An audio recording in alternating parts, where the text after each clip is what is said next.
Heç kim öz yerini ona görə cəmiyyətdə tapa bilmir. Heç kim öz yerini tapa bilməyəndə hamı şair olur, hamı yazıçı olur, hamı musiqiçi Vacibə, olur. təhsillə bağlı çıxışlar Vəzifəyə keçən adam eləmişsiniz. musiqi bəstələyir, vəzifəyə keçən adam roman yazır. Yəni bu artıq buna gətirib çıxardır da.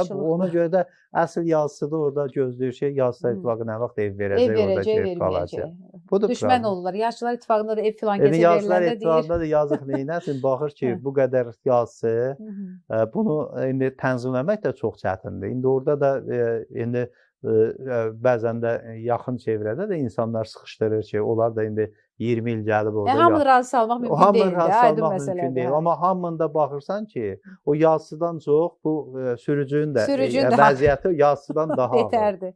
Yəni ona görə bu məsələlər hamısı problemdir və ona görə də cəmiyyətlə bağlı məsələdir. Cəmiyyətdə ümumiyyətlə mənim düşüncəm budur ki, narazı insan sayı çoxalan cəmiyyətlər yaxşı gələcəyi yaşamırlar. Məncə təhsildən başlamaq lazımdır.